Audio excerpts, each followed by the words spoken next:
Good evening. Welcome to Front Page Close-Up, Front Page Magazine's new feature that brings our interviews and our symposiums to video. For our special edition of Front Page Close-Up this evening, we have Andrew Klavan, an award-winning and world-renowned thriller mystery writer. Several of his classic suspense novels have been turned into big movie Hollywood productions. True Crime, filmed by Clint Eastwood, Don't Say a Word, starring Michael Douglas, and An Empire of Lies. He is the author of the new blockbuster adult thriller, critically acclaimed, The Identity Man. Andrew Klavan, welcome to the program. Thanks for having me. Tell us a little bit of what The Identity Man is about. Well, The Identity Man is a thriller about a small-time criminal who gets caught up in he gets charged with a murder he didn't commit, and the police are hunting him. He's on the run, and as the police close in, he's facing lethal injection. He gets a mysterious text from a stranger who says, "Listen, I'm going to give you a whole new life. I'm going to give you a new face, new name, expunge all your records." And he's so desperate, he takes this deal even though he doesn't know where it's come from or what it's about. And he finds himself trying to rebuild his life, start fresh in a city that's completely burned out, just destroyed by racial politics and by corruption and by fire and flood and riots as well. So he finds himself almost in a worse situation there than he was before, with people hunting him, and now he doesn't even know why. Now, Glenn Beck has said that this is a really powerful story of personal redemption. Can you share a little bit about that with us? Well, because this guy he's lived a bad life, our hero, and he's now been given a completely fresh chance. I mean, nothing that he's done is sticking to him because he's got a new name, new face, new records. And so it's really a story about a guy asking the question, how free is he to create his own identity? Can he create a better life than he had before, or is he locked in to his race, to his the situation of his birth, and to his history? And that's what the story's about. He's a petty thief, and he's a bad person, but yet his road to redemption begins, tell us, when he tries to save a woman. Yes, it's really, it's like the old saying, no good deed goes unpunished.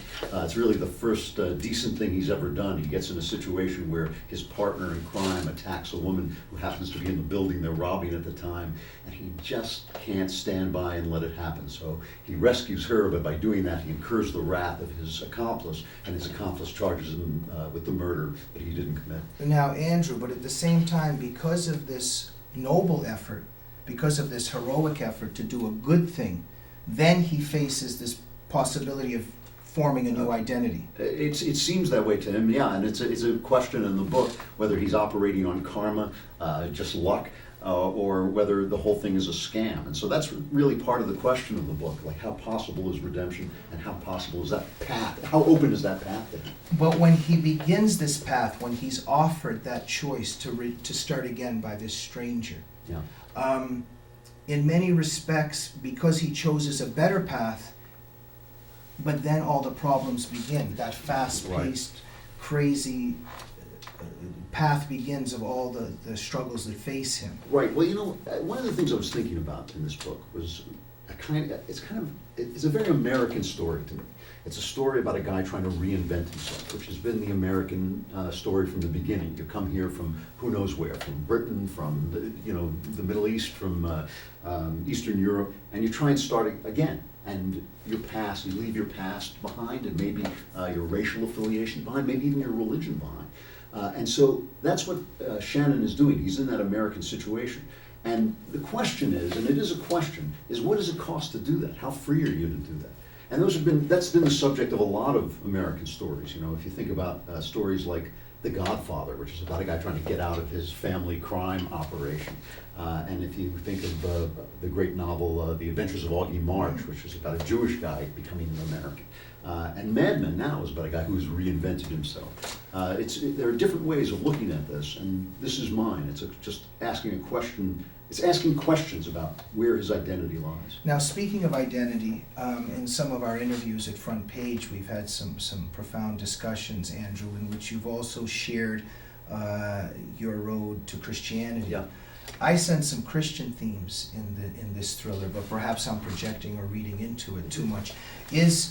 There's somewhere where the road to redemption and the road to becoming a better person Is there almost something to do with coming to Christianity perhaps, but knowing that the road will be very tough afterwards? Well, in my personal case, because I was born and raised a Jew and became a Christian, some of the issues that we're talking about very much came up. I mean, it was very important to me. I live a public life. I talk to people. I'm on the radio and on the air. And it was very important to me that nobody would think that I was turning my back on the Jewish people, who I still think are among the most beleaguered and mistreated and misunderstood people on the face of the earth. So I was wrestling with this revelation, this religious revelation that was also at odds with my personal history. And I started to ask myself, well, how free am I to leave behind this race or change my religion? And so a lot of the questions that come up, which again, as I say, are very American questions, are questions that haunted me. And in the book, as you point out, there is a spiritual element in the sense that it's not necessarily a decidedly Christian element, but it is a question of, there are questions of spirituality and redemption that guide it. Because I think when you take an individual, any individual, you start out with himself. You know, it's like dropping a pebble in a pond. You start out with yourself, and then you find yourself in your family, and then your race, and then your greater neighborhood. And then you start to ask yourself questions about your political situation, and questions about your spiritual situation, until you, as an individual, are connected to everything. And so as a novelist, as you get better at your task, and as you see things in a broader way, you start to deal with some of these issues, and I think The Identity Man does. Now, to come full circle to the identity man is, are we free to become who we are? And some of the Christian themes we're bringing up. In the Brothers Karamazov, the Grand Inquisitor rebukes Christ for giving man freedom. Yes. And in your work you can see that freedom is actually a tremendous burden, but yet a tremendous gift. In your own journey, and as we see in The Identity Man, I guess is a simple question, how then free are we? Well, I mean, I think that the one thing we have to say is that without liberty, there's almost nothing else that's worthwhile. Now, liberty can be internal, because people, as we know, have been terribly, terribly politically oppressed, and yet have found liberty within themselves. But it just takes tremendous courage. But without liberty, there's no choice, and without choice, it seems to me, you can't love properly, you can't think properly, you can't know yourself properly. So the question of how much liberty man ever has is unanswerable, but the question of how much liberty he should have insofar as it's possible for us to give man liberty, I think is answerable, and that's as much liberty as is conducive to an orderly society.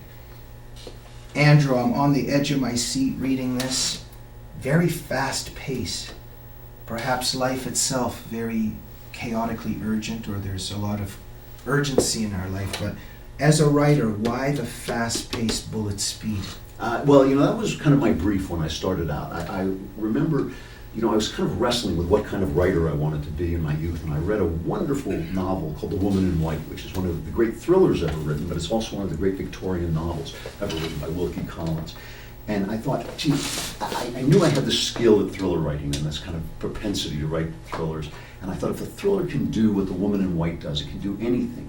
But in translating that depth, that understanding that book had into an American form, I really wanted to capture what the American thriller has uniquely, which is this bullet-fast speed, this tension, this timing, a lot of which comes from the movies, a lot of which was invented by Hitchcock and kind of bled back into literature. And I didn't want to let that go. I didn't want to go back to the old social novel of well-observed manners and all that. I don't think that that's American life. I think American life is better represented by a fast pace, by spare prose, by people expressing themselves through action rather than long meditations. So it just seemed to me that was the proper form of the American thriller, and I didn't want anybody to say of me, as they sometimes say of these fake thriller writers, he's using the thriller for literary forms.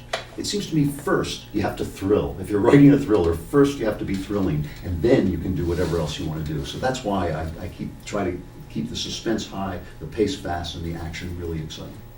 Can good decisions be made under duress and a lot of speed, or under slow reflection, or it matters? I mean, this individual has to make decisions under circumstances of bullet speed. Well, I think the reason that always works for me is a metaphor. is that life is short. We're here for a moment, you know, and it's like the old joke of the guy who's falling off the Empire State Building and someone says, "How is it going?" And he says, "Okay, so far."